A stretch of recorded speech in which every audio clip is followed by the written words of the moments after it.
Arte irekiko diogu, eta horretarako gaurkoan gurekin dugu Maialen Iriarte, Bilduren bozeramailea Legebiltzarrean, eguerdi honetan gehitorri. Mila esker. Duela gutxi egunotan, hezkuntza batzordeak onartu egin du, gehiengo osoz hezkuntza itun hori, 4 indar politikoen arteko akordio horri herri akordioa deitu diozu. Aurrekari itzela dela baita ere aipatu izan duzu, beraz, planteatzen zenutenetik ikertu dagoela pentsatzekoa da? Euskal Herria Bilduk argi esan du, gure eredua euskal hezkuntza publiko eta burujabea dela. Eta horretan lan egingo dugula eta bide hori urratu nahi dugula. Horren lekuko, bai Araba, Bizkaia eta Gipuzkoan egin dugun lana, eta bai atzo bertan Nafarroan aurkeztu genuen ekimena, iruditzen zaigulako hezkuntza oro har Euskal Herrian ataka batean dagoela eta urratsak eman behar direla eraldaketarako. Araba, Bizkaia eta Gipuzkoan lortutakoari dagokionez, egia esan guk genituen helburuetatik ildo nagusiak edo gure ustez azpimarragarrienak direnak bertan jasota daude eta horregatik uste dugu emandako urratsa garrantzitsua dela eta guk markatutako eskola publiko burujabe euskaldun horren bidean dagoela. Herri akordioi dagokionez, begira nik duela 6 urte Euskal Herria Bilduren gonbiteari baiezkoa esan nionean aurrez aurre izan nuen politika mundutik kanpo bizi izan danarentzako edo niretzako behintzat oso erakargarria zen proposamena, eta izan zen herri akordioena. Eta ni iritsi bezain laister Euskal Herria Bildurekin batera hasi ginean hori aldarrikatzen herri honek aurrez aurre dituen erronkei erantzuteko nahita nahiezkoak zirela herri akordioak, eta eskua luzatu genien momentu hartan bai Eusko Alderdi Jeltzaleari eta bai Elkarrekin Podemosi ere. Momentuan ez zuen arrakastarik izan, orain mundu guztiak hitz egiten du herri akordioez, baina nik esaten dudana da, garaian ereindako haziarrek lehenengo frutuak eman dituela, 4 alderdiren artean egindako akordio garrantzitsu bat dela, eta herri honek badauzkala sekulako erronkak, eta seguru gaur bertan ere hitz egingo ditugula, eta erronka hoiei herri bezala, herri honetatik eta herri honentzako eman behar zaiela erantzuna. Aipatu duzu ditun horrek barne biltzen dituen oinarriak, behin behintzat, horixe dira segregazioarekin amaitzea, baita ere laikotasuna bermatzea eta euskara ardatz izatea. Hemendik aurrera, behin adostasun hori lortuta, zeintzuk izango dira erronkak? Erronkak izango dira, hain zuzen ere, akordio honetan barne bildu ditugun xehetasun guzti horiek eta behar baldin badira xehetasun gehiago legera eramatea. Legeak jasotzea, hain zuzen ere, oinarri hauetan dagoen guztia. Guk uste dugu bai segregazioari begira neurri garrantzitsuak hartu direla, hain zuzen ere herri ekimen legegileak biltzen zituen puntu guztiak jasota daudelako, orain dixe hasiko direlako segregazioaren aurkako neurri horiek hartzen, matrikulazio zerrenda bikoitza izango delako, baina hori baino garrantzitsuagoa gainera konplexutasun indizea kontutan hartuko delako, beraz leku bakoitzak duen konplexutasun hori aintzat hartuta baliabide nahikoak hartuko direlako, eta nire ustez oso garrantzitsua den beste puntu bat da, segregazioaren aldeko ituna egin nahi dugula edo egingo dela 2023 urterako. Segregazioari aurre egiteko oso garrantzitsua da jendarte bateko agente pertsona guztiak itun horre alde egotea, eta uste dut lanketa oso sakon bat egin behar dela benetan segregazioari aurre egingo bazaio. Hori uste dut oso detaila handiakin jasoa dagoela. Konzentrazio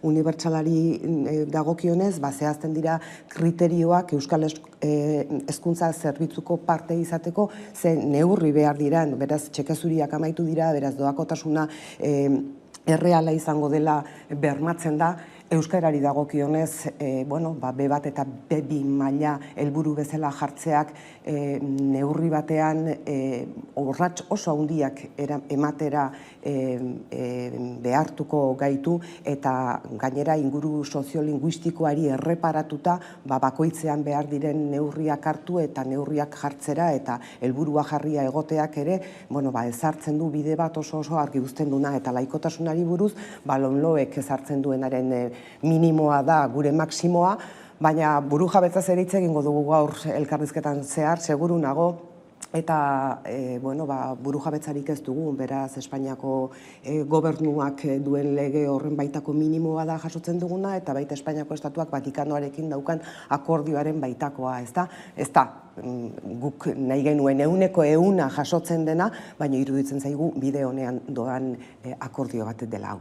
Hezkuntza alorrean soilik ez, bestelako erronkak ere baditu gure herriak, batez ere azken aldian, ez da sozioekonomikoki, Ukrainaren gerraren ondorioak pairatzen ari garen honetan. Proposamena aurkeztu zuen atzokoan, Arnaldo Otegik, Pedro Sánchezek Espainiako gobernuburuak aurkeztutako neurrien aurrean ez, berriro ere Madrilera begira, burujabetza aipatu duzu, eta azpimarratzen duzue neurriak hartu beharrekoak estrukturalak izan behar direla. Bai, begira, guke lehenik eta behin begiratu genuen Pedro Sánchezek ze proposamen egin zituen, ez da, eta iruditzen zaiziguna da Pedro Sánchezen neurriak bide egokian egon daitezkeela, baina ez direla errotikako eraldaketak emateko moduko neurriak. Eta iruditzen zaiguna da gerra honek, eta baita lehendik ere geneuzkan zenbait erronkak ez egonkortasun handia ekarriko digutela. Eta ez egonkortasun handia mai gainera ekartzen dugunean, ez dugu aipatzen ez jendea bildurtzeko, ez jendea kikiltzeko, alderantziz, gogorazteko herri honetan zer nolako indarra daukagun eta beste garai oso zail batzutan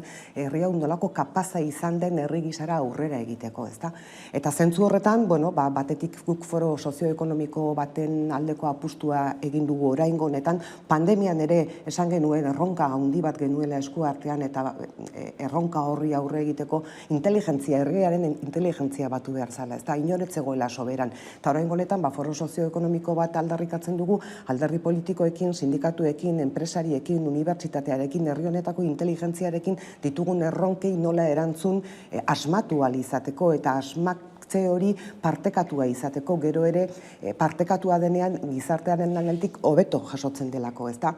Eta neurri estruktural horiei dagokionez, errotika aldatu behar diran horiei dagokionez, merkatu energetikoan esku hartzea beharrezkoa dela ikusten dugu, aberastasuna birbanatu egin behar dela ikusten dugu, ze era honetako egoeratan argi dagoena da, beti gertatzen dena da, eta kapitalismoaren baritan gertatzen dena da, batzuk gehiago aberasten direla, beste batzuk gehiago pobretzen diran bitartean, beraz aberastasunaren birbanaketa egiteko fiskalidadea aldatu egin behar da, eta justuagoa behar dugu nahi ez, eta badaukagun margena gainera adibidez Araba, Bizkaia eta Gipuzkoan Europako bataz bestekora iristeko, herritarrak babesteko neurriak hartu behar ditugu, herritar zaurgarrienak batez ere babesteko neurriak behar ditugu, eta burujabetza behar dugu. Burujabetza behar dugu hain zuzen ere erronka horiei aurre egiteko nahikoa erraminta ez ditugulako. Erraminta batzuk Madrilen edo Parisen daudelako, eta guk esaten dugu ez dezagun begiratu Madrilera eta Parisera inbeste begiratu dezagun Euskal Herrira,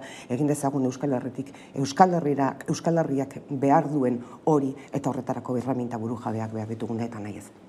Azken egunotan asko luze hitz egiten ari da ez da krisi energetiko horretaz, baita ere beste herrialde batzuekiko dugun menpekosatasun horretaz, lehen gai faltaz baita ere. Guzti horri aurre egiteko, Iñigo Urkullu lehendakaria ere galdera barkatu bilera sorta, hasiko du egunotan alderdi politikoekin. Zeintzuk izango dira zuen proposamen horiek, lehen komentatu duzunaren ildotik?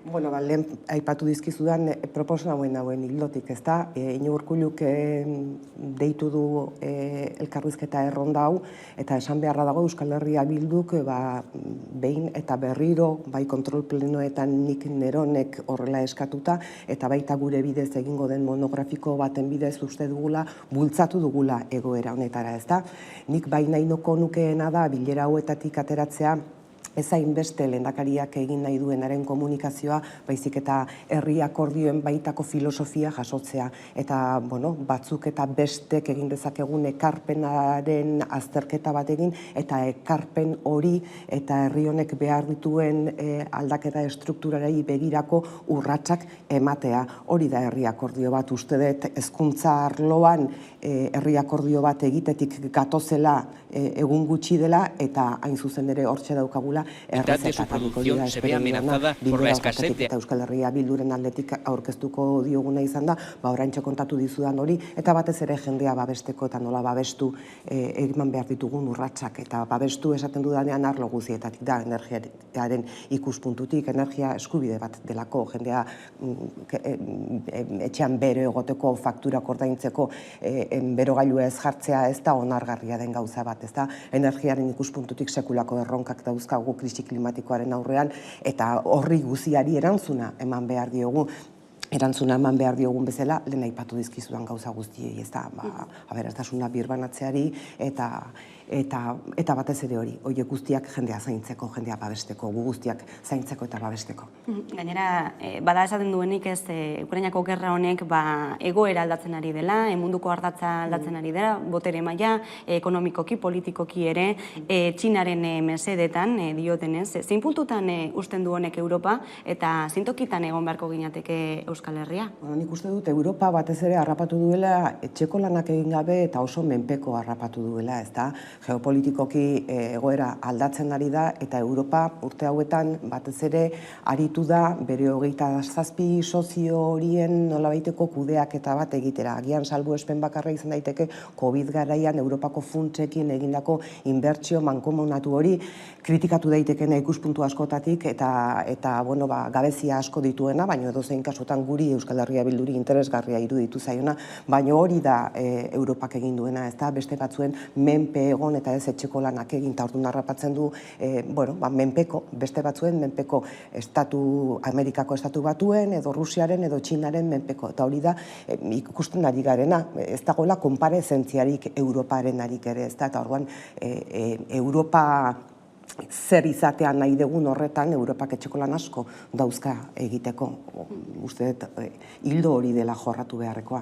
Eta Europar Batasunak hartutako erabaki nagusiak gerra honen aurrean bi izan dira, bi aipatzekoak, alde batetik Ukrainara armak bidaltzekoa, eta bestetik errefuxiatuei ateak irekitzekoa, behin behintzat. Zenolako irakurketa, zenolako valorazioa Europak gerra honen aurrean izaten ari duen jarreraz? Guk argi eta garbi esan dugu Putinen inbasioa erabat arbuiatzen dugula eta erabat kontra gaudela inbasio horren kontra, ez da, argi eta garbi, eta ez dut inolako zalantzarik geratzerik nahi zentzu horretan. Edozein kasutan, eraberean aipatu dugu bide diplomatikoak eta elkarrizketaren bideak direla jorratu beharrekoak. Eta uste dut kontu hau esaten dugunean ez dela bat ere fribolizatu behar. Hain zuzen ere iruditzen zaidalako egoera honetan eta eskenatoki honetan armez eta armatzeaz hitz egiteak jartzen gaituela oso eskenatoki arriskutsu batean, benetan arriskutsua den eskenatoki batean. Eta beraz, eutsiko diogu eta jarraituko dugu esaten bide diplomatiko eta elkarrizketaren bideari ekin behar zaiola. Errefuxiatuentzako bideak zabaltzeari buruz, berriro esaten dut, menpeko egoera batean dagoela Europa, eta egon direla beste errefuxiatu holde batzuk eta aiaiatea itxiriela, eta Europak nolabaiteko hausnarketa egin beharko lukeela hain zuzen ere, egoera ezberdinetan erantzun ezberdinak zergaitik hartzen dituen, ezta? Nik uste dut hor zentzu horretan ere autoritarismoek eta Europako hainbat herrialdetan gertatzen ari den autoritarismo bortitz horrek ere badaukala zer esana, eta Europak baduela garaia, bere proiektua izan behar zuen harri gehiago begiratu, herriei gehiago begiratu, herritarrei gehiago begiratu eta jendea zaindu eta babesteko bideak hartzearena. Ukrainako gerra informatzen ari zen Pablo González kazetaria, euskal kazetaria, duela hilabete bat atxilotu zuten, Polonian dute, eta Poloniako agintariek esan duten bezala behin-behinean espezialdian egongo da maiatzaren amaierar arte. Gai hau jorratu alda Eusko Legebiltzarrean? Lehenik eta behin esango dut, era honetako gatazkak sortzen direnean, lehenengo arma gezurra izaten dela, eta beldurra ere erabiltzen dela arma bezala, ezta? Eta hori esan da, esango dizut, Pablo Gonzálezen oso gertukoekin aritu izan garela bere atxiloketaren inguruan irtenbideak aurkitzeko eta instantzia ezberdinetara jo duela Euskal Herria Bilduk. Euskal Herria Bilduk hasiera-hasieratik esan duela Pablo Gonzálezen berehalako askatasuna exigitzen dugula, nazioarteko hainbat erakundek eta prentsa erakundek edo atzo bertan EITB-ko redakzio kontseiluak esan zuen bezala. Zentzortan iruditzen zaigu adibidez Jaurlaritzaren jarrera izan dela beste batzuetan baino epelagoa, ekidistanteagoa, eta iruditzen zaigu erantzun tinko bat merezi duela Pablo Gonzálezen atxiloketak. Legebiltzarrean lanean jarraituko dugu hain zuzen ere, bere askatasuna eskatzeko eta ea lehenbailen konpontzen den egoera hau. Sahara herria ere izan da albiste, azken egunotan. Saharan erreferendum bat egin dadila eskatzeko proposamen bat aurkeztu duzue Espainiako Kongresuan, Eskerra Republikanarekin batera, nazioarteko legedia betetze aldera, hain zuzen.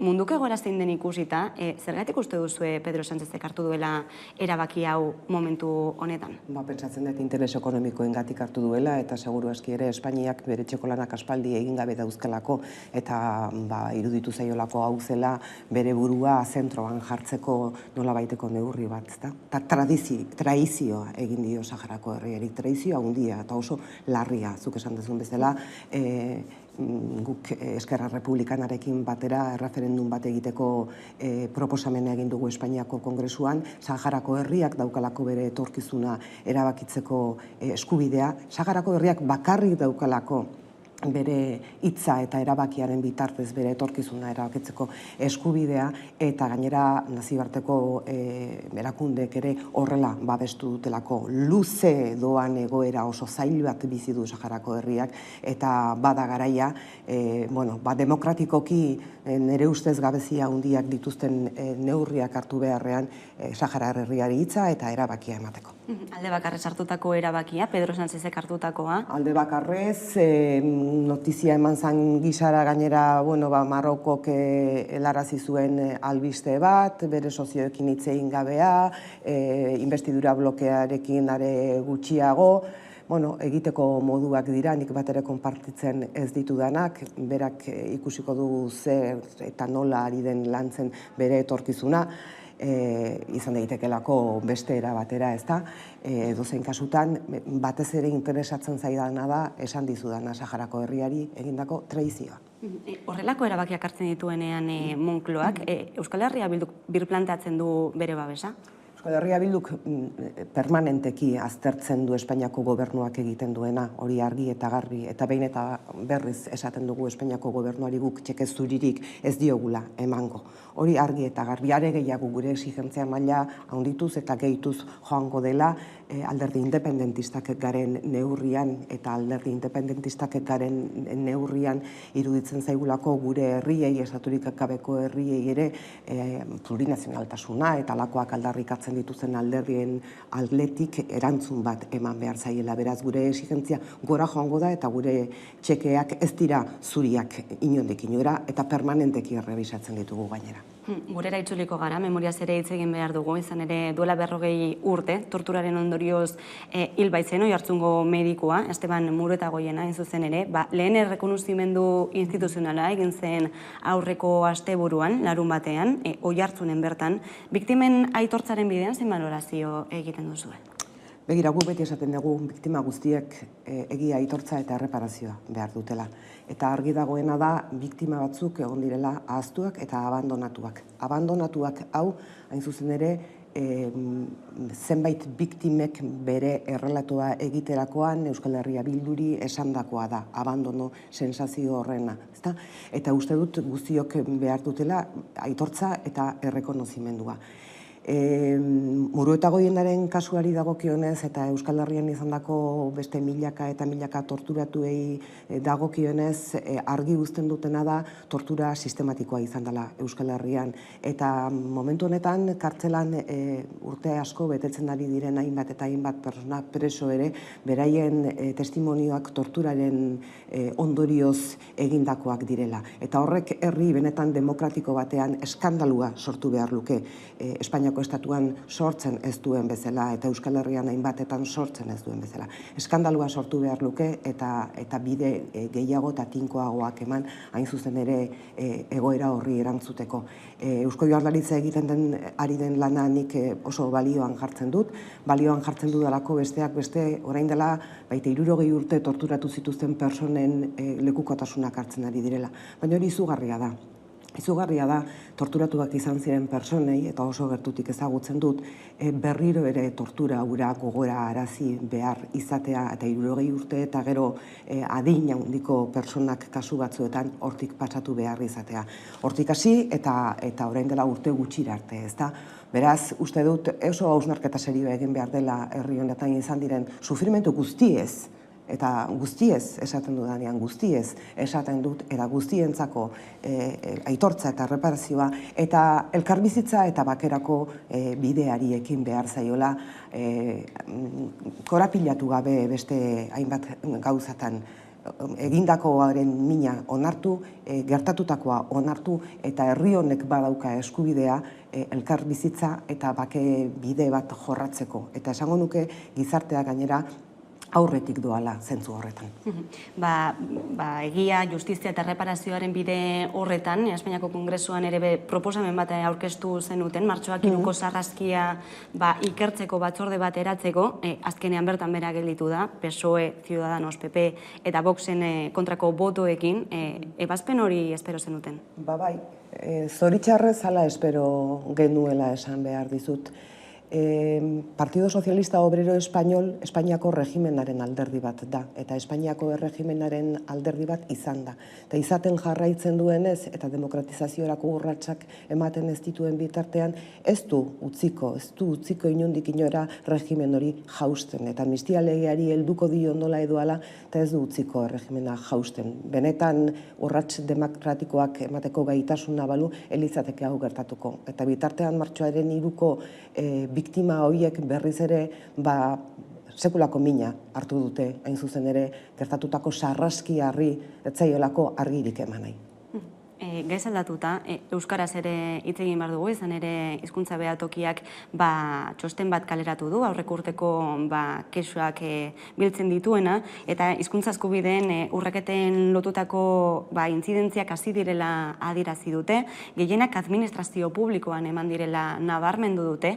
Zenolako neurriak ikusten dituzue beharrezkoak horrelakoak gertatzen jarraitu ez izateko? Intzidentzia hasi da, eta gainera esango nuke alor batzuetatik edo gune batzuetatik lotsa ere galdu dela, ez da, entzun behar diren esplikazioen aurrean, zez batgarren hizkuntza zailena den euskera eta alakoetan, ez da, pudoren moduko bat galdu eginda eta edozer gauza entzun beharrean gaude euskaldunok. Egunero, bai administrazio publikoan eta bai leku guztietan gure eskubideak urratuta sentitzen ditugun euskaldunok. Nik ikusten dudana da, herri honetan badagoela gehiengo sozial izugarri bat euskararen alde dagoena. Eta egunotan, korrikak erakutsiko du hain zuzen ere ez da nolako gehiengo izugarria garen euskararen alde gaudenak, ez da? Uste dut gehiengo sozial izugarri horren arnasak bultzatu behar gaituela gehiengo politiko batek herri honi euskaraz bizi nahi dugun guztioi euskaraz bizitzeko bermea ematera eta mundu guztiari euskaraz bizitzeko aukera paregabea ematera, ez da? Eta arnas hori berriro ere sentitzea denbora egun gutxi barru oso garrantzitsua izango da, seguru nago beste behin ere herritarrak aurretik doazelako, korrika egiten hasteko prest daudelako. Egun gutxi esan duzu, 2 egun besterik ez da falta, hilaren 31an hasiko baita korrika Amurriotik, Donostera bitartean, 22. edizioa, gainera pandemia tarteko batzeratu izan behar izan dena, beraz gogotsu ez da, horri ekiteko ere. Egia esan oso gogotsu, niretzako korrika oso unkigarria da, egia esan behar dut, lekukoa hartu izan dudanetan, sentitzen dudan emozioa, ez dakitagian hemen bakarrik ulertuko didaten zerbait da, ez da Euskal Herrian bakarrik ulertuko didaten zerbait, baina ikaragarria da, baina hortik arratago lehen esan dizudana, azken baten erakusten duela herri honetako, euskararen herri honetako, Euskal Herria honetako, 7 lurraldez osatutako herri honetako jendearen bulkada zein dan euskararen alde, ez da? Eta nik nahiko nukeena da, korrika amaitzen danean indar hori guztia, metatu dugun indar hori guztia ere politikoki metatu alizatea eta herri honi euskaraz bizitzeko bermea emateko, aukera emateko, eskubidea emateko ekintza bihurtzea. Hitzekin. Eta laster datorren beste hitzordu bat ere bada aberri eguna, apirilaren 17an, hain zuzen amaiurreko gudua gogoan izango duzue, eta manifestazio nazionalera deitu duzue Iruñean, zein mezu egun horretarako? Bakea, burujabetza eta demokrazia. Uste dugu bizitzen ari garen egoera mundial hau, ez da, zibilizatorioa ere esango nuke, ez egonkortasun egoera hau, ez dela egun batetik bestera aldatuko eta geratzeko etorri dela. Eta bake aldarrikapena egin behar dugula, hain zuzen ere, bat ere frivolitaterik gabe iruditzen zaigulako horixe dela jorratu beharreko bidea, espaldin badugu mundua aurkitu nahi izugarrizko eskalada, izugarri arriskutsu batean, ezin diegu gure ondorengoei bizitza hori utzi. Bestalde batetik demokrazia, hain zuzen ere herriek duten hitza eta erabakia errespetatzea eta autoritarismoen aurrean eta egun bizi dugun egoera honen aurrean autoritarismoa errezetatzat duten horiei erakustea beste bide batzuk ere badaudela, jendea babestuz, herriak babestuz egingo ditugunak. Eta buru jabetza horiek guztiak egiteko erremintak behar ditugulako. Guk herri libre bat izan nahi dugu, guk herri libre bat aldarrikatzen dugu, gure askatasuna da, esaten dut nik sarri askotan, ez da? Baina ez da hori bakarrik askatasuna delako, jendeak izatea egunero kalefazioa pizteko aukera, askatasuna delako feminismoa, askatasuna delako aberastasuna birbanatzea, askatasuna delako demokrazia gehiago, eta hori da aldarrikatuko duguna. Maialen Iriarte, Euskal Herria Bilduren bozeramailea legebiltzarrean, mila esker gaurkoan Hamaika Telebistara gerturatzeagatik. Mila esker zuei, arratsalde on. Eta tarte bat eta jarraian ekingo diogu egun